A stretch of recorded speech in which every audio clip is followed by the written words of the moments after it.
जय हिंद फ्रेंड्स, एक बार फिर से स्वागत है आप सभी का आपके यूट्यूब चैनल ओनली पीसीएस पर।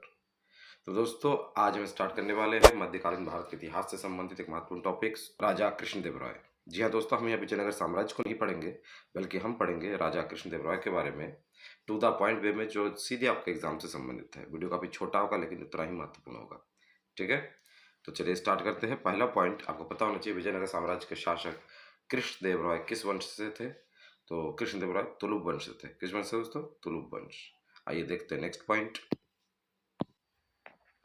तो दोस्तों, जो पहला पॉइंट है हमारा कि 1513 में गजपति शासक से उदयगिरी पर विजय प्राप्त की, तो सबसे महत्वपूर्ण इन्होंने क्या किया? 1520 में बीजापुर को पराजित किया। किसको? बीजापुर को पराजित करके संपूर्ण रायचूर दोआब पर अधिकार कर लिया। किन्होंने? कृष्णदेव राय ने।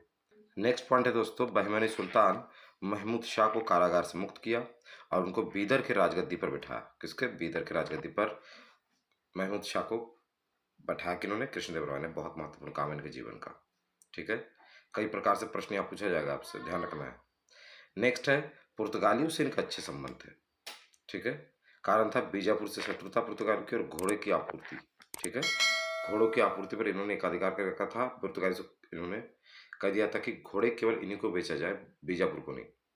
ठीक है, नेक्स्ट पॉइंट, कृष्णदेव राय ने प्रसिद्ध तेलुगु ग्रंथ, ये जो ग्रंथ है तेलुगु का, इसको आपको याद रखना है, अमुक्त माल्यात।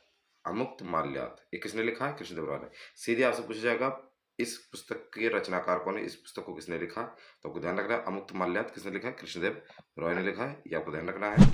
ठीक है, इसमें इन्होंने क्या किया है? अपने राजनीतिक विचारों और अपने प्रशासकीय नीतियों का विवेचन किया है। ध्यान रखना है, क्या है इसमें? अमुक्त माल्यात में कृष्णदेव राय के राजनीतिक विचार और उनके प्रशासकीय नीति।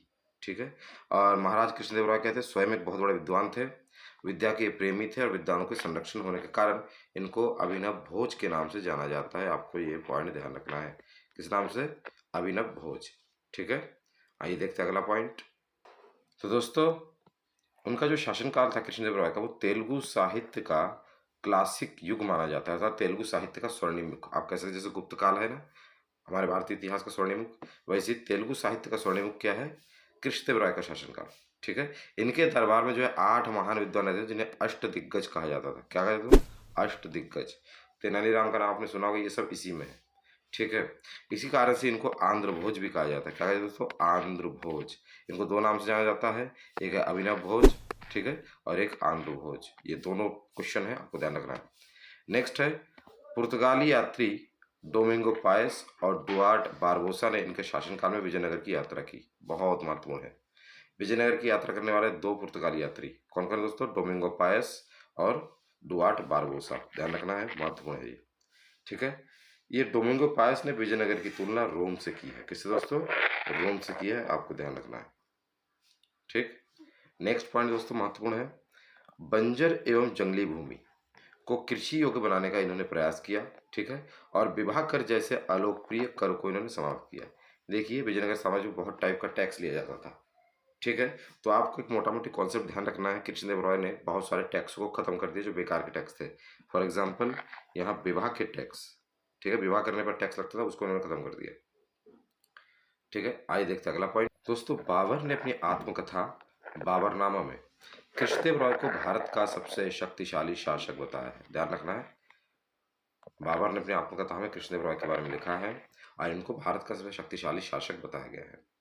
नेक्स्ट पॉइंट दोस्तों, हजार राम मंदिर, विट्ठल स्वामी मंदिर का निर्माण भी इन्होंने कराया। ये 2 मंदिरों का निर्माण इन्होंने कराया, ध्यान रखना है। और हिंदू धर्म के सभी संप्रदाय को इन्होंने समान आदर किया है। यद्यपि ये स्वयं, इनकी आस्था किसमें दोस्तों? वैष्णव धर्म में। किसमें दोस्तों?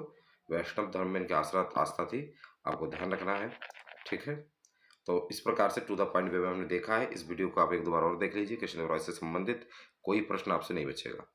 ठीक है, तो अगर वीडियो को अच्छा लगा तो चैनल को लाइक शेयर सब्सक्राइब कीजिएगा, अपने दोस्तों को शेयर कीजिएगा। इसी प्रकार से छोटे छोटे वीडियोस और जो महत्वपूर्ण तथ्य है आपके परीक्षा से संबंधित मैं लाता रहूँगा।